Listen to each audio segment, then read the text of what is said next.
हाँ, यहाँ हो तुम। शाबाश है तुम्हें, शाबाश है। तो सुर्ख बालों वाले शैतान ने अपना खेल खेल दिया। कौन सा शैतान, कैसा खेल तलाल? तुम्हें क्या लगता है कि तुम बहुत होशियार हो? ठीक तरीके से कहो, कहना क्या चाहते हो? याद है मैंने तुमसे क्या कहा था? तुमने अगर इस बात का जिक्र किसी से भी किया तो हमारा रिश्ता उस वक्त खत्म हो जाएगा। कुछ ऐसे ही कहा था ना मैंने? बिल्कुल। तो तुमने क्या किया? जाकर मेरे बाबा और दादी दोनों को बता दिया तुमने? मैंने किसी को भी नहीं बताया। याली और मैंने तो कुछ नहीं बताया, तो तुम्हारे सिवा और कौन बता सकता है उन्हें? और कोई भी था क्या वहां उस वक्त? मैं कसम खा के कहती हूँ कि मैंने किसी को कुछ नहीं बताया। ये सब बता के आसमान की बुलंदियां छू ली तुमने। कुछ तो हासिल हुआ होगा ना तुम्हें इससे।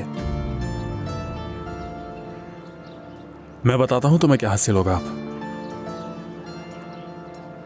आज के बाद तुम मेरी शक्ल देखने को भी तरस जाओगी। सब खत्म।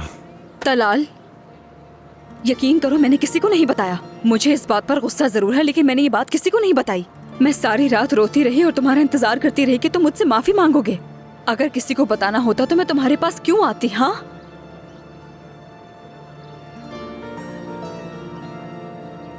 ये लीजिए आपका ऑर्डर। बहुत शुक्रिया, आपका दिन अच्छा गुजरे।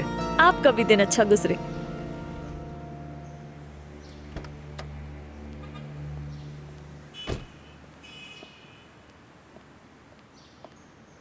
फिक्रत, तुम यहाँ? खुश आमदीद। क्या हुआ, तलाल से बात हुई तुम्हारी?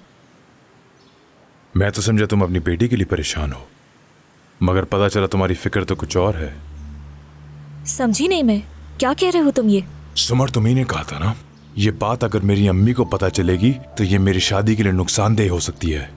हाँ, मुझसे ये बात कहकर मेरी अम्मी के पास जाने की क्या जरूरत पड़ी?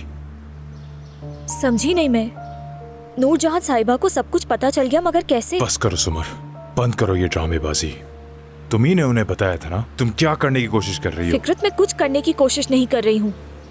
अगर मुझे नूरजहां साहिबा को सब बताना होता तो मैं पहले तुमसे बात क्यों करती? मुझे क्या पता, मुझे क्या पता। शायद तुम मेरी शादी में दरार डालना चाहती हो और दूसरी तरफ अच्छा बनने का दिखावा कर रही हो, ऐसा ही है ना? ये क्या कह रहे हो तुम? हाँ, तुम्हें पता भी है तुम्हारी जबान से क्या अल्फाज निकल रहे हैं? फिक्रत, हमारी दोस्ती कई साल पुरानी है, हम एक दूसरे को अच्छी तरह जानते हैं। क्या मैं ऐसा कर सकती हूँ जो तुम मेरे बारे में कह रहे हो? देखो, मैंने तुम्हारे लिए बहुत कुछ बर्दाश्त किया है, मगर तुम मुझे झूठा कहो ये मैं बिल्कुल बर्दाश्त नहीं कर सकती।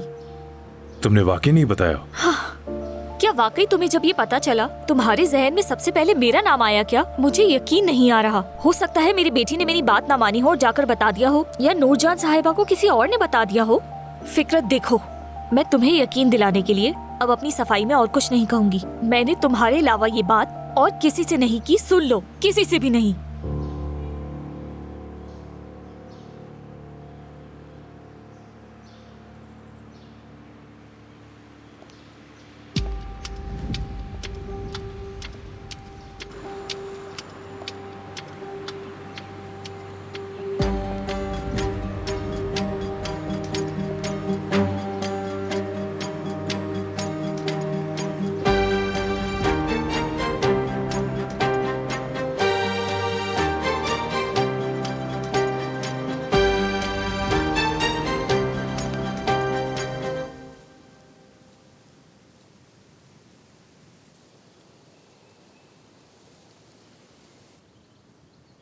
तुम आ गए थे तो मैंने सोचा क्यों ना तुम्हारे लिए कॉफी बना दूं।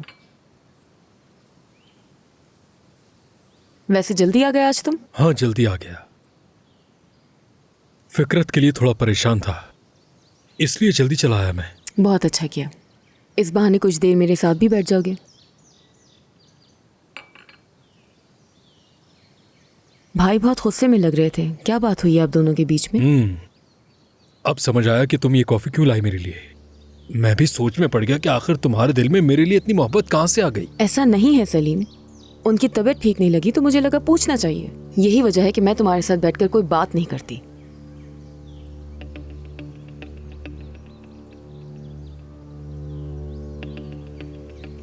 वैसे तलाल और याले वाला मामला जो बता रहे थे वैसा लगता नहीं है। तुम यही बात कर रहे थे क्या? क्यों बात कर रही हो फिर? सलीम, मेरा दिमाग खराब नहीं करो, या तो पूरी बात बताओ वरना मैं तुम्हारी जिंदगी को जहन्नुम बना दूंगी। अभी मैं उन्हें जाके बता दूंगी कि सलीम ने उन्हें सब कुछ बता दिया है। फिर तुम सबको सफाई देते फिरोगे। अच्छा ठीक है, खामोशी से सुनो। आप जो मैं बताऊंगा वो किसी को भी नहीं बताओगी तुम, ठीक है? अपनी माँ को भी नहीं। वादा करो। ठीक है, वादा करती हूँ। अम्मी को भी कुछ नहीं बताऊंगी, हम दोनों के बीच रहेगी। फिकरत सेवकी पर शक कर रहा है। क्या? लेकिन कैसे? वो उसके पिछले शौहर के बारे में सोच रहा है। उसे लगता है कि वो अब भी उससे मिलती है। सलीम, तुम होश में हो? उसकी ये सोच फजूल है। मैंने उसे समझाया और मुझे पूरा यकीन है कि वो मेरी बात को समझ जाएगा। इंशाल्लाह। परवीन, मेरी तरफ देखो, ये बात तुम किसी को नहीं बताओगी, ठीक है? बिल्कुल नहीं। सलीम, क्या हो गया है? ये बताने वाली बात है किसी को? ये बात बहुत नाजुक है। मैं अपने घर की इज्जत को थोड़ी कुछ होने दूंगी। अम्मी मुबारक हो, बेहतरीन खबर है। तुम इस तरह कैसे कमरे में दाखिल हो सकती हो? हमारे घर की छत हमारे ऊपर गिरने वाली है। हमारा खानदान हिल चुका है और तुम हंसती हुई आ रही हो। अम्मी, मैं घर को बचाने के लिए खबर लाई हूँ जो सलीम से पता चली है। हमारे भाई को सैफगी पर शक हो चुका है। क्या मतलब? ये बात अचानक कहाँ से निकल आई? सलीम ने कहा है भाई को लगता है कि सैफगी अभी भी अपने शौहर से राब्ते में है। अम्मी, हमारी वो फूलों वाली चाल काम कर गई। आप वाकई में बहुत होशियार खातून हैं। नूरजहां और परवीन ने तो फिकरत का दिल मुझसे बिल्कुल बदसन कर दिया है। वो बहुत बदला बदला लग रहा था। नामो निशान मिट जाएगा उनका। बेटी, तुमको तो गोकमान के पास भी जाना था ना, कहीं थी? क्या हुआ? हाँ, गई थी मैं, लेकिन दरवाजा उसने नहीं, खानदान ने खोला। अरे, वो तो अलग ही बदबख्त है। शुक्र करो तुमने उसे नहीं देखा। तो पता ये चला कि फूल उसने भेजे ही नहीं थे। वो शहर में ही नहीं था। कल आ रहा है वो। तुमने इस पे यकीन कर भी लिया? यकीन तो नहीं है मुझे उस पर, इसीलिए कल दोबारा जाऊंगी। देखा, अब भी कह रही कि दोबारा जाऊंगी। यहाँ इसका घर बिखरने के दहाने पर है और इसे फिर भी जाने की ठान रखी है। खुदा का वास्ता है अम्मी, अगर अभी मैंने उससे इस बात का जवाब नहीं लिया ना, ये बात आगे जाकर और बड़ा मसला बन जाएगी हम लोगों के लिए। अभी आप लोगों का मसला सिर्फ और सिर्फ मेरा वहाँ जाना है, जबकि मेरा असल मसला कुछ और ही है अम्मी। और वो है वो नूरजहां और परवीन। दोनों मिलकर मेरे शौहर का दिमाग खराब कर रही हैं। फिकरत बिल्कुल बदल गया है और ऊपर से ये याले का मसला। ये समझ में नहीं आ रहा कि कौन सा मसला हल करूं और कौन सा छोड़ दूं। हाँ, तो तुम्हारे शौहर का दिमाग इसी वजह से तो उलझा हुआ है। अगर वो इन्हें इनकी औकात में रखता तो अपना दिमाग उलझने ही ना देता। अम्मी, खुदा का वास्ता है मुझे और मत उलझाएं। हाँ, कुछ भी सोचने समझने के काबिल नहीं रही हूँ मैं। मुझे आपको ये बात बतानी ही नहीं चाहिए थी, गलती हो गई। तुम खामोश बैठी रहो बेटी। और वो जो तुम्हारी सास है ना, जो पूरी की पूरी शैतान है, वो तुम्हारे शौहर को तुमसे दूर कर देगी और फिर हमें सबको इकट्ठा करेगी और दरवाजे के बाहर रख देगी। तब तुम समझ जाओगी कि क्या हालात है। एक बात बता दूं कि खामोश तमाशाई की तरह मैं अपनी शादी को बर्बाद होते हुए नहीं देखूंगी। और ये याले का मसला बहुत बड़ा बन चुका है मेरे लिए। फिकरत ने कहा तो है कि ये बात उसके लिए खत्म हो चुकी है, लेकिन जरूर उसे इस बात का कहीं ना कहीं बुरा लगा होगा। कैसे भूल सकता है वो? मुझे कुछ ऐसा सोचना होगा जिससे हालात बदल जाएं और सबका मुंह बंद हो जाए। ऐसा क्या सोचेंगी आपा? सोच तो बहुत कुछ रही हूँ मैं, सही वक्त आने पर बताऊंगी।